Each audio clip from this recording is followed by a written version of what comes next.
So he got up from the meal, took off his outer clothing, and wrapped a towel around his waist. After that, he poured water into a basin and began to wash his disciples' feet. And you probably know what I'm referencing.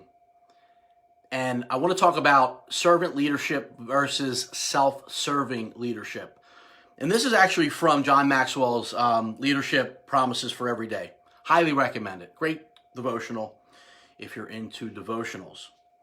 And I'm going to be making a quick announcement at the end of this. And I'm going to be doing a group coaching for those of you that may be interested in learning about LinkedIn. I'm going to be starting a group coaching. It's going to be a 5 or 6 week program, probably 5 weeks, teaching you all about LinkedIn. is the hotspot for 2020.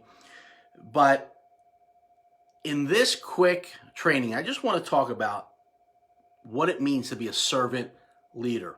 See, a lot of times, well, in my past experience, I've heard a lot of people referring to other people, especially in the network marketing industry, talking about, I feel like my phone is just going to go flying. But anyway, I hear a lot of people, they talk about their mentors or their uplines, and they talk about calling them servant leaders. This person has a servant heart, a servant leader. And it makes me think back to my days being in the field. And I used to use that term too. And people used to say that about me. And let me share something with you. I wasn't a servant leader. I was a self-serving leader. Meaning if it didn't benefit me, I served other people and I liked helping other people. But at the end of the day, it was like, well, how much money am I going to make? How big is my check going to be? Yeah, I want to help all these people because I want that new car or I want that new house. And I know there's a lot of leaders in the industry that, again, to me, it's like a watered down term. Like, what does it really mean to be a servant leader? And in that verse, in John 13, verse 4 through 5, what I just shared with you, that was Jesus washing the feet of his disciples. The King of Kings, the Lord of Lords, right? You would think that, you meet a king, right? What do people do? Bow down, worship. I mean, this is the King of Kings washing his disciples' feet. So when you think of servanthood, what do you envision? See, servanthood is not about a position or skill. I'm still overcoming that. Annoying. But servanthood is not about position or skill. It's about attitude. What attitude do you have? See, my attitude back then was, well, what can I get? What can I get for me and my family? It was about me. You undoubtedly have met people in service positions who have poor attitudes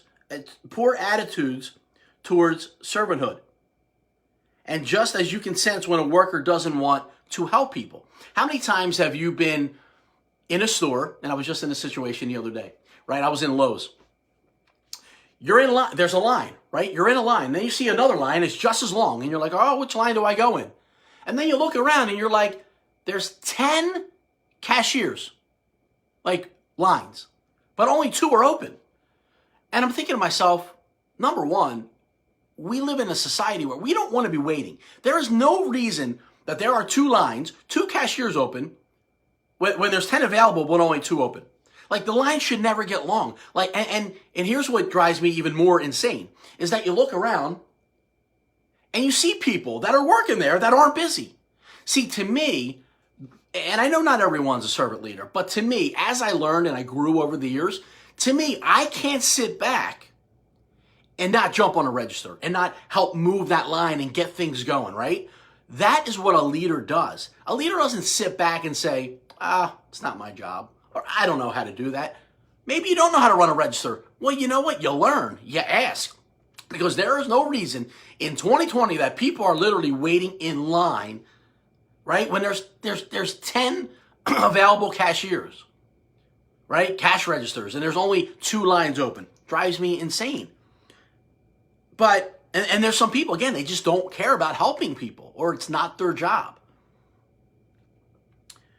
But you can also easily detect whether a leader has a servant's heart. And then on the other hand, I went in to get keys made.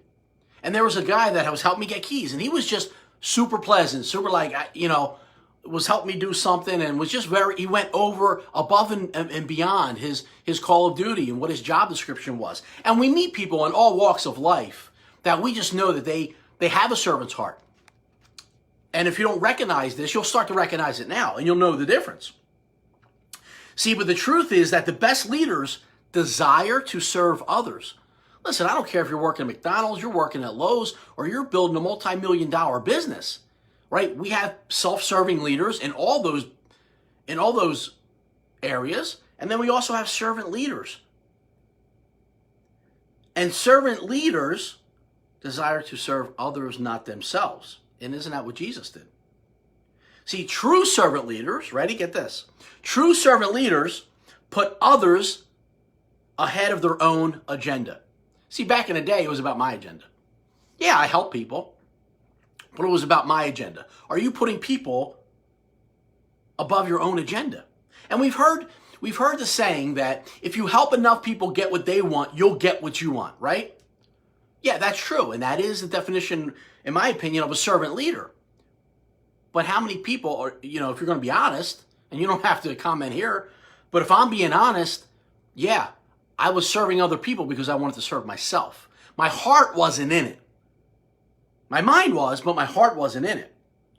See, true servant leaders possess the confidence to serve. True servant leaders initiate service to others. Like they're sitting back seeing, well, there's 10 available lines, but there's only 2, cashiers working. Let me jump in that line and figure out how to learn that. Oh, well, my boss won't let me touch her. Okay, well, maybe you have a conversation with your boss and say, well, this shouldn't be happening. Let me learn it. Give me that job, right? That's what true servant leaders do. True servant leaders are not position conscious. Now, I want to talk to the network marketers in this for a second, because that was me. I was position conscious. We used to wear pins in my first company, and we used to call it the power of the pin. And I was so conscious of, I wanted to get to the next position. I wanted to hit the next bonus. I wanted to get promoted. And that's what I was focused on. I was position conscious. And then I see this term watered down in the industry where, people edify, they teach them how to edify. Now there's a reason for edification, talking highly of somebody, giving them the respect that they deserve. But in my experience, in my opinion, there were people that were not leaders. They were not servant leaders. And people were watering down the term, calling them servant leaders because it helped their own agenda. That's what I have a problem with. True servant leaders serve out of love. They're not worried about themselves because they truly know that it's about serving others. Now, it literally wasn't until, when I say recently, over the last probably, 5 to 10 years maybe, that it was more of, I'll give you an example. My first company, I was there 10 years. I was a self-serving leader. My second, and I did okay. I didn't do great. I didn't make $1 million, but I did okay. The second company that I went to, I really focused on other people. And it was the most money I ever made in the industry. They're still paying out today, by the way. And that company ended up getting rid of us. Some of you guys know the story. And, almost 4.5 years into that company. But my point is, I was focused on serving other people. And that's when it began to change.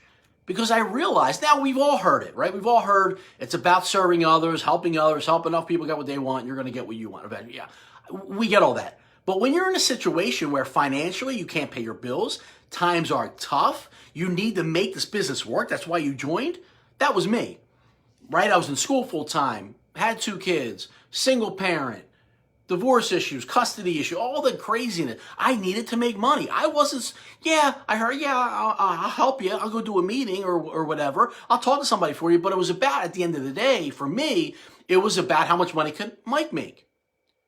And I did okay. I didn't do that well. It wasn't until that second company I went to was like, and I was in a different position, and I get all that stuff. And it's hard when you need to make it work. It's hard because people sense that desperation. So I understand it's a tricky spot, but it's where your heart is. Where is your heart? Is your heart really focused on helping other people? Because if you start there and money's tight, you don't come off as desperate. You know that you're going to be blessed because you're operating with the right mentality, with the right agenda. See, servant leadership is never motivated by manipulation or self-promotion. See, I had it all wrong. I wish I would have read this 20 years ago. In the end, the extent of your influence depends on the depth of your concern for others. That's why it's so important for leaders to be willing to serve. But I get it. When you can't pay your bills and you need it to work, and you might manipulate others to join your business or to buy your products because you need to make a commission check. I get all that. I did all that, right? I understand all that. But what I'm saying is, you're better off waiving that commission check and forgetting about that and really focus on other people. But listen, you need to pay your bills first, because it's really tough to go out there and build a business when financially you're strapped, financially you're frustrated. You need to pay your bills. But what I'm trying to get across to you is, I understand it's difficult, but do it with integrity, do it with heart, do it with love, and it's going to happen much, much faster for you. And I know it's hard to understand. It really is. But I've been there and I've done that, and hopefully this will help you.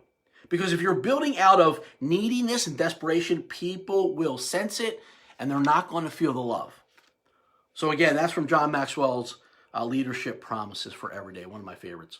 So I hope you guys got some value out of this. Now, just to mention to you guys, I'm going to be doing a group coaching, and it's going to be limited, and I'm putting it together now. If you want information on the group coaching for LinkedIn specifically, how to get up and running, build LinkedIn, network on LinkedIn, recruit on LinkedIn, get more sales on LinkedIn, drop the word LinkedIn in the comment section, and I'll get you information. I'm putting that together now. It's going to be a 5 or 6 week program, probably 5 weeks, but we're going to really dive in there, and it's going to be for the serious people that want to use LinkedIn in 2020 to build their network. So have a great night, everybody, and I'll see you guys soon. Take care.